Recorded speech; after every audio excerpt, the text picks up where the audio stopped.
Assalamualaikum warahmatullahi wabarakatuh. Waalaikumsalam warahmatullahi wabarakatuh. Ketua kelas silahkan disiapkan. Dapat duduk, siap. Hormat, gerak. Tegak, gerak. Berdoa, mulai.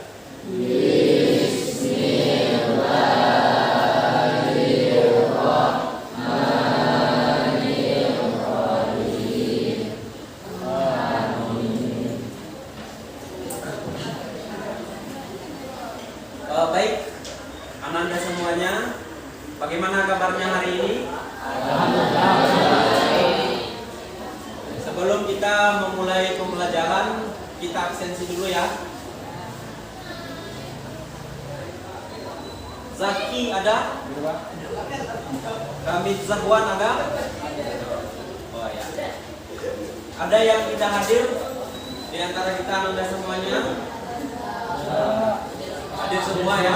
Alhamdulillah, luar biasa. Baik. Materi kita hari ini adalah tentang perawatan jenazah. Tetapi sebelumnya kita sudah mempelajari tentang saja'ah. Saja'ah adalah berani membela kebenaran. Bagaimana dalam kehidupan ini kita berani membela kebenaran. Kemudian Ananda semuanya,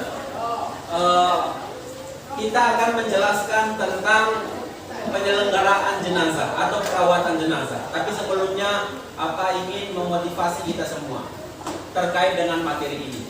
Dalam Quran surat An-Nazi'at ayat 1 dan ayat 2. Apa yang disampaikan oleh Allah? Bismillahirrahmanirrahim. Wan-nazi'ati gharqa. Demi malaikat yang mencabut nyawa dengan keras. Wan-nashiqati nashqa. Demi malaikat yang mencabut nyawa dengan lemah lembut. Sekarang pertanyaannya, apa yang kita inginkan? Kita mau dicabut nyawa dengan keras atau dengan lemah lembut? Ini tentu yang menentukan adalah perilaku kita dalam kehidupan kita sehari-hari. Oke, Ananda semuanya. Baik. Materi kita hari ini adalah tentang penyelenggaraan jenazah atau perawatan jenazah.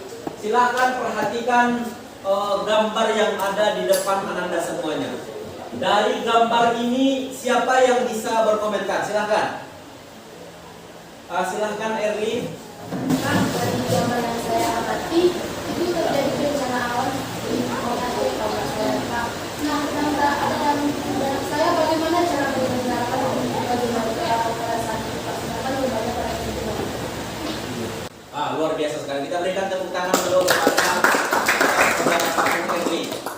Jadi yang menjadi masalah oleh Erli, yang dilihat permasalahan di lapangan itu, bagaimana cara menyelenggarakan jenazahnya ketika jenazahnya itu banyak mati dalam waktu bersamaan. Misalnya ribuan orang yang mati dalam keadaan bersamaan, tentu menyulitkan kita. Ini yang menjadi pertanyaan. Luar biasa sekali. Kemudian ada lagi sebelum kita jelaskan, kita diskusikan. Silahkan Fikri. Yang saya pikirkan dari gambar tersebut bahwa itu kan bencana alam yang cukup besar. Pasti ada korban yang ditemukan tidak utuh. Terus bagaimana cara penyelenggaraannya, Pak? Luar biasa sekali. Kita berikan tepuk tangan dulu untuk bagaimana cara menyelenggarakan jenazahnya, memandikan mayit ketika tubuhnya ada kita temukan hanya sepotong, misalnya tangannya, kakinya, badannya dan lain sebagainya.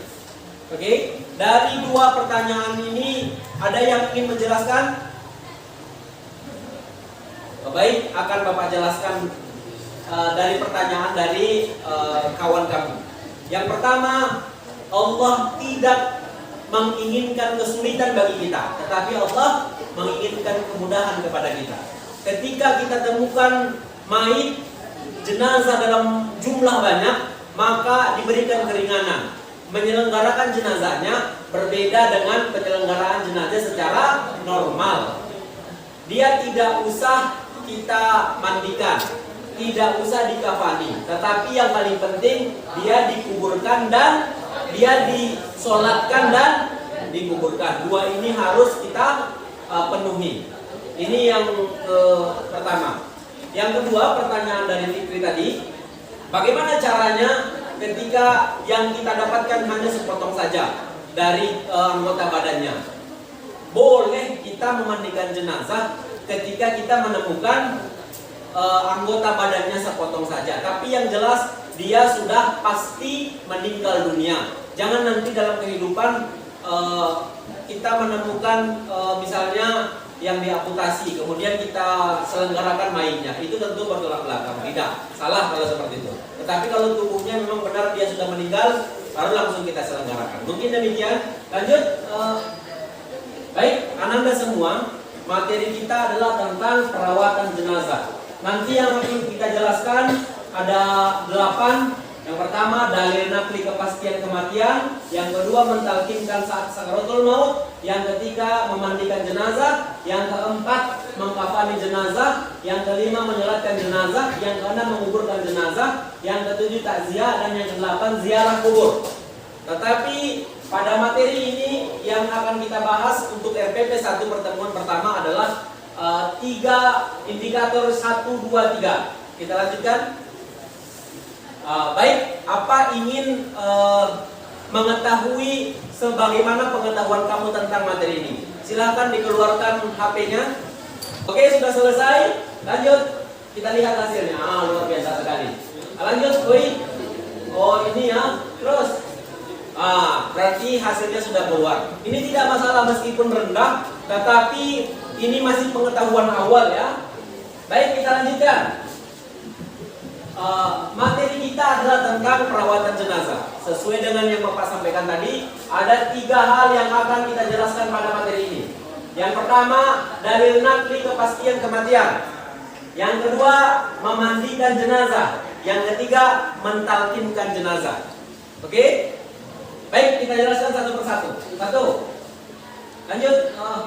Jadi materinya, kalau dalil tentang nakli kematian itu adalah Quran surat Ali Imran 185 dan Al-Baqarah 155. Allah berfirman, kullu nafsin dha'iqatul maut. Setiap yang bernyawa pasti akan merasakan kematian. Siapapun kita, bagaimanapun manusia memandang kita, mau kuat, mau lemah, mau kaya, mau miskin, semuanya kita akan mati. Baik. Ini adalah kepastian kematian dari Allah. Lanjut, yang kedua. Yang kedua adalah mentalkinkan. Mentalkinkan orang yang menghadapi sakaratul maut. Mengajari, jadi mentalkinkan itu adalah mengajari calon mayit untuk mentauhidkan Allah Subhanahu wa taala dengan kalimat la ilaha illallah. Ini yang kedua. Lanjut. Jadi ini cara mentalkinkan yang baik. Dianjurkan orang yang mentalkinkan itu adalah orang-orang yang disenangi, yang dekat dengan baik. Misalnya anaknya, seperti kita anaknya, suami, istri, dan orang-orang ahli baik yang dekat dengan orang yang sedang sakaratul maut. Ini yang pertama. Yang kedua, sesuai dengan sabda Rasulullah SAW, "Man kana akhiru kalamihi la ilaha illallah dakhala al-jannah." Jadi yang kita ajari adalah kalimat la ilaha illallah. Kemudian yang ketiga, tidak terlalu sering dan tidak terburu-buru. Kemudian yang ketiga, kalau dia sudah berhasil mengucapkan la ilaha illallah, jangan mengajaknya bicara lagi. Oke? La ilaha illallah. La ilaha illallah. Materi kita yang ketiga adalah memandikan jenazah. Memandikan jenazah ini, syarat-syarat jenazah yang wajib dimandikan adalah jenazah itu orang Islam. Ini yang pertama. Kalau dia tidak Islam berarti tidak wajib dimandikan. Kemudian yang kedua, didapati tubuhnya walaupun sedikit. Ini yang kita temukan tadi ya dari pertanyaan anak kita Fikri. Jadi ketika didapati tubuhnya walaupun sedikit, ini sudah wajib kita mandikan jenazahnya. Kemudian yang ketiga syaratnya adalah bukan mati syahid. Jadi orang yang mati syahid itu tidak wajib dimandikan mayitnya. Tata caranya ya, bagaimana jenazah itu dibaringkan di tempat yang tinggi, kemudian jenazah dimandikan di tempat tertutup, kemudian setelah jenazah dibaringkan di atas potongan batang pisang, lalu air ini caranya ya, ada nanti air mutlak, ada nanti air apa lagi? Ada air sabun, ada air wangi-wangian. Nah,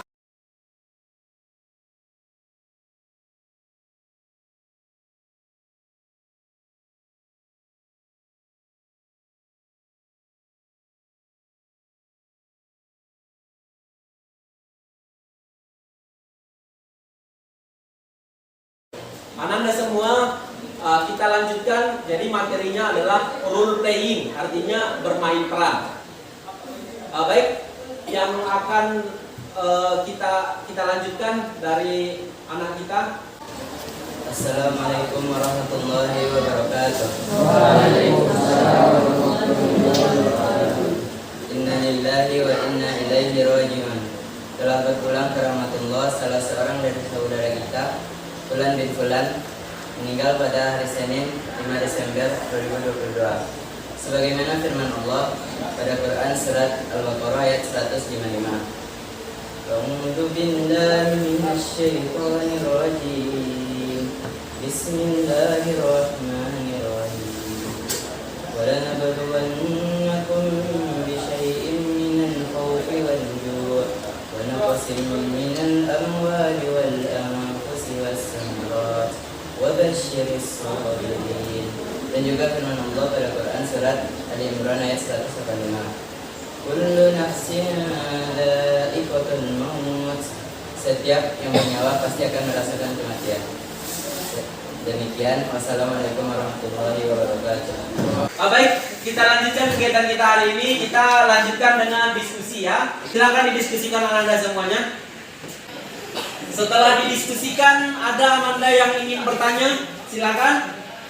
Silakan tunjuk tangan yang ingin bertanya. Silakan. Saya akan bertanya ke kelompok 3. Kenapa yang memandikan jenazah lebih diutamakan keluarganya, padahal di daerah tersebut ada orang yang lebih paham tentang agama? Luar biasa sekali pertanyaan ini. Saya akan melihat pelajaran dari kelompok 1 karena bisa saja ada ayat dari mayat tersebut, jadi bisa diikuti dengan keluarganya. Luar biasa sekali ya. Baiklah, saya perwakilan dari kelompok 2 ingin bertanya kepada kelompok 1. Dan dari dalil tersebut dijelaskan bahwa setiap orang yang bernyawa pasti akan mati. Bagaimana orang yang meninggal dengan cara bunuh diri itu termasuk kemana dia? Apakah dia mendahului takdirnya atau bagaimana? Sekian, terima kasih. Baiklah, saya akan menjawab pertanyaan dari Ibu tadi.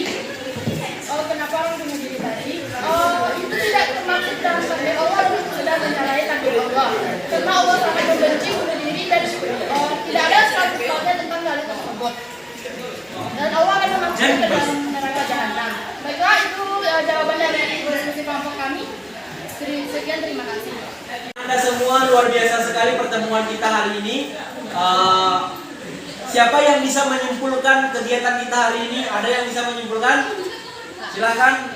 Jadi kesimpulan materi kita hari ini yaitu dalam kepastian kematian sangat banyak. Salah satunya ada pada Quran surah Al-Imran ayat 189. Mentalkinkan adalah mengajari calon mayit untuk memastikan jenazah juga harus sesuai dengan syariat Islam. Terima kasih Anda semuanya. LKPD sudah Bapak bagikan. Silakan dikerjakan LKPD-nya. Terima kasih.